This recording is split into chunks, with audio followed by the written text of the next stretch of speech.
call, but I don't know that everyone understands how that process works. So can you just quickly explain that? And then I'd like to get your thoughts on not only the dividend paying stocks outside the United States, but also the silver to gold ratio and why that's important.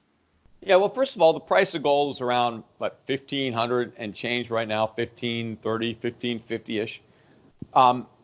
This most recent bull move started really in January of 2016 with gold just above 1,000.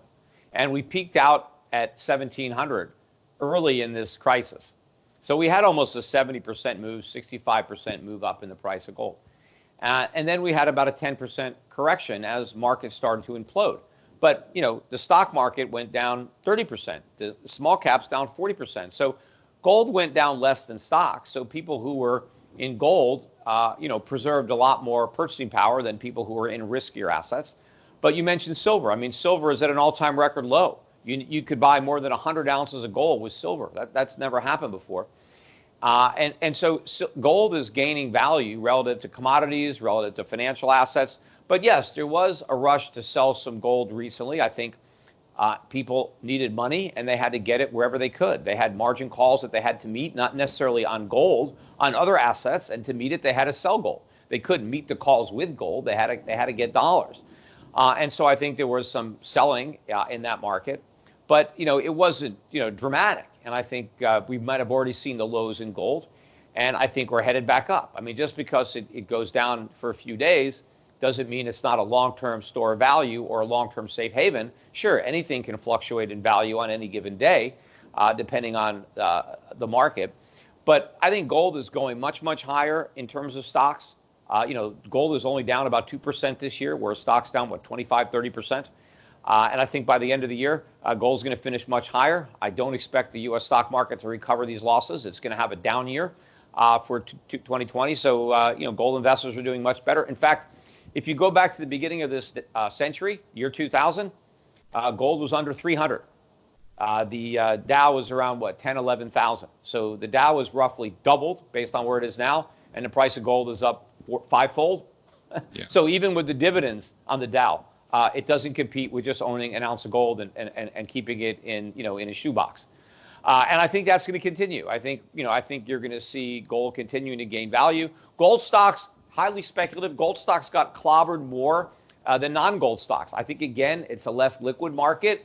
So if you get a bunch of sell orders coming in, it's going to have a bigger effect on the way down. But, of course, it has an even bigger effect on the way up. Look over the last 2 days. We've seen some of these gold stocks up 40, 50% off their lows in 2 days. So you have extreme volatility in these assets. If you can stomach the volatility, I think a lot of these stocks are going to go up 10 times, 20 times, 50 times over the course of the next 5 or 10 years as this bull market really gathers strength and as we go to this inflationary environment.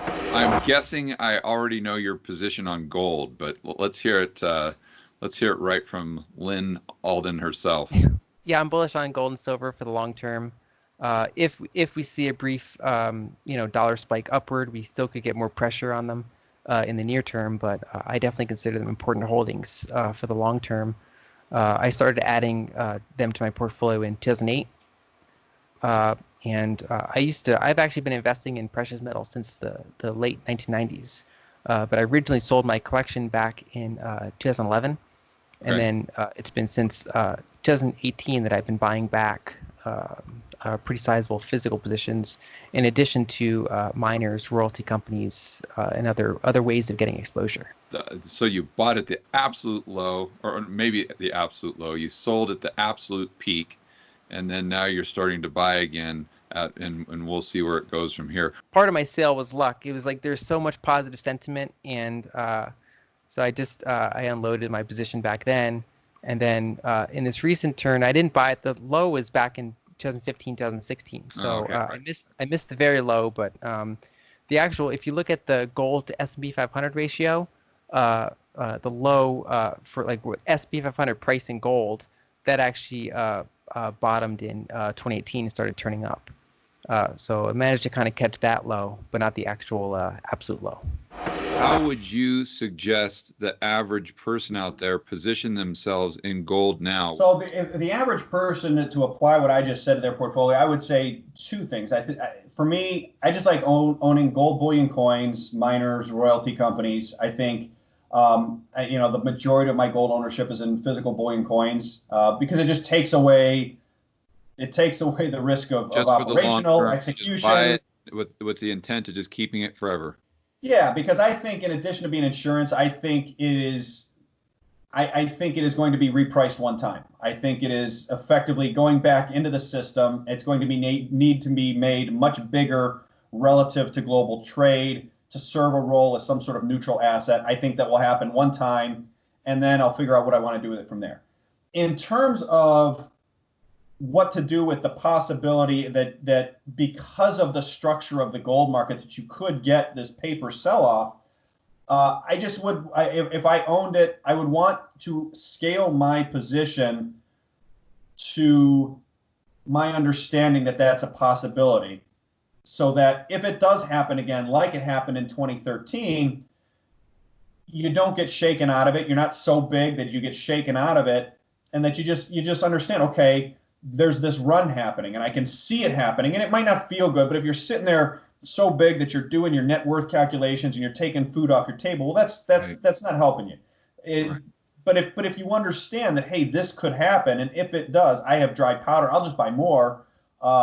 Just understanding that the market is structured in that way, that it just gives you some level of comfort. So when you're watching things happen, right? I mean, we saw it a little bit in March. I mean, there was mostly just people selling, paper future contracts when you sell what you can, not what you want to. And so we saw in the early stages of the crisis in March, gold sold off with equities pretty sharply. But if you looked at some of the underlying dynamics, and Roy Sabag over at Gold Money highlighted some of those, and some of the spreads between New York and London, the underlying dynamics were suggesting people are still flocking to gold. It's just this dynamic of paper selling and has nothing to do with what's happening to the physical. And so I think that's just important to understand, particularly as people are getting more involved with the gold market, I think, given everything else that's going on around us.